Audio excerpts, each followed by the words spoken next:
So CNN and MS Now did some on-the-ground interviews, I guess like exit poll interviews you can call them, with a bunch of voters. And the results here are absolutely fascinating. So let me go ahead and play some of these and we'll react. Abdul. And why is that? Because he doesn't take money from AIPAC. I'm not voting for anybody who takes money from AIPAC. And why is that? Because the money should be spent here. It is so over for the diet MAGA Democrats and the centrist corporate Democrats. It's just so over for them. I gotta be honest with you, and I said this to Crystal at one point. I even thought at certain points that, like, you know, Abdul says the same thing every time.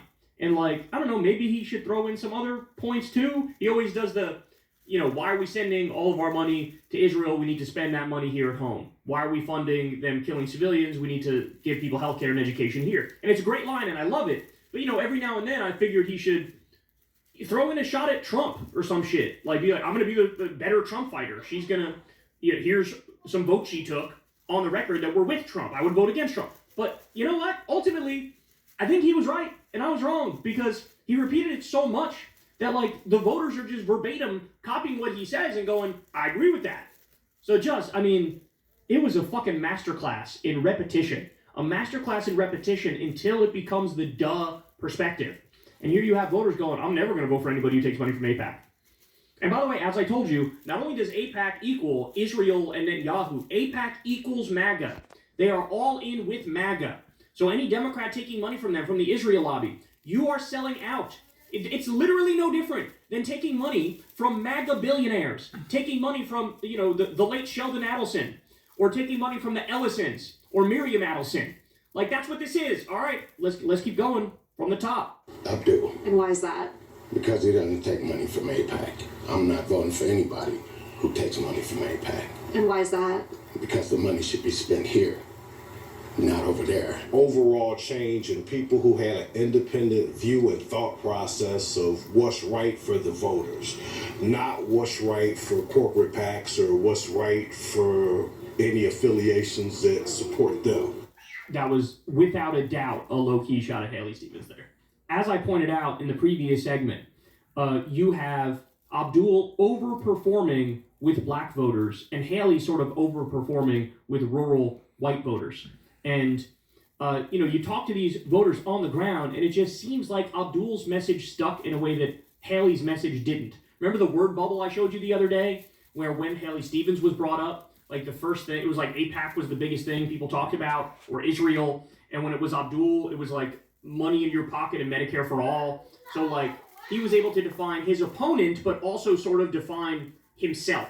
All right, but I'm not done yet because this video right here, bro, hanging in the fucking Louvre, because holy shit, I think that this woman is very indicative of how the Democratic base is feeling these days. And pay close attention to what she says, because this sort of like over the top point is the visceral, guttural reaction from so many normie voters, not like flaming lefties or Democratic socialists or whatever you want to call them, but normie Democratic voters are now saying shit like this. I just wouldn't want a single of our family's tax-paying dollars to go towards something like that. It's like giving money to violence. Talking about giving money to Israel. So would you support a Senate candidate, in this case Haley Stevens, who's more of a moderate, like you tend to like? But would that be enough? That would definitely turn me off as a 100%. I couldn't. I would vote for a communist first. Do you understand what she just said? She self-describes as a moderate. And she goes, if the moderate is in favor of sending our money to Israel for them to continue to kill civilians, I would rather vote for a communist than vote for a moderate. Told you.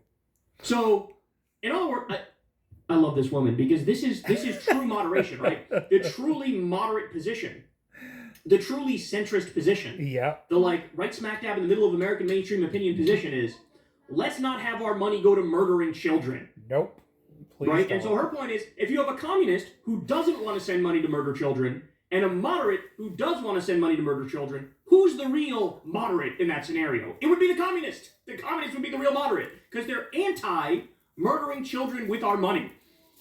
So, man, Look, man, this is the first time, maybe in my life, that this tremendous money advantage that Haley Stevens had, a 10-to-1 money advantage, fucking backfired.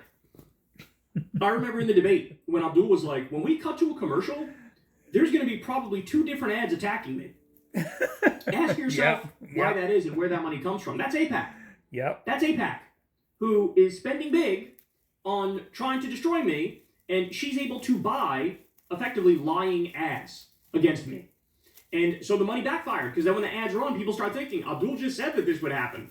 And Abdul said, this money is coming from basically right-wing factions, from pro-Israel factions. And Democratic voters are not down for that. Just not happening. Like, you can't just pretend that the genocide didn't happen.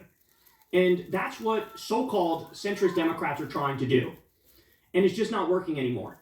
And look, it's at the point now where, like, even if you pay just minimal attention to politics, you're going to have a negative opinion of Israel, unless you're a total psychopath, right? And it all caught up to them. It all caught up to the establishment.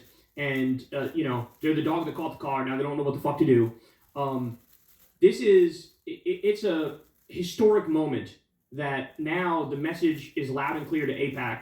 It's not possible anymore to just carpet bomb the airwaves in a race and guarantee that you're going to win the seat.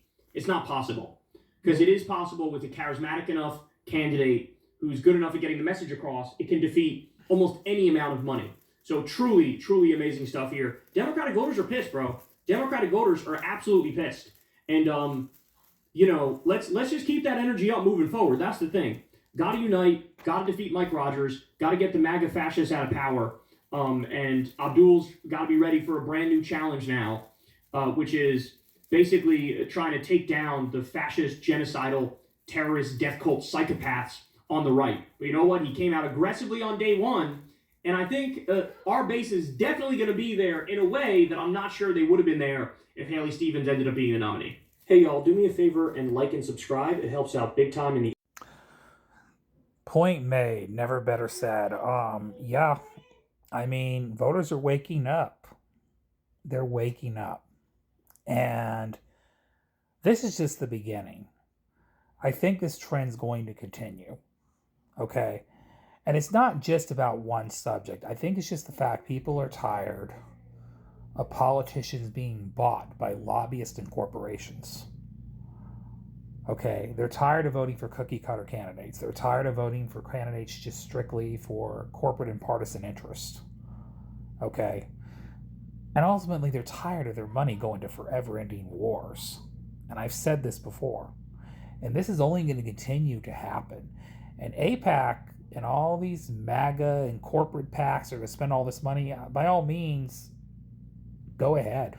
It's not going to guarantee you guys a victory anymore. And because people can cut through this noise now, and they're going to. And that's the thing. Once you get enough people like this elected who are actually principled, want to do good for the people, it's going to encourage other people to step up. And people are going to realize there are people that can actually get elected and do good things for us. Because a lot of people are disenchanted about politics in general. But it's encouraging to see this. It is encouraging. So, yeah. And again, this November, we all have to, as votes, get out and vote, and we got to defeat these MAGA fascists. And if you're in a primary still voting, vote for the pro-peace, pro-healthcare Democrat, please. Because we are over the nonsense, And yeah, that's all I have to say in this video. Anyways, y'all, love y'all. Goodbye.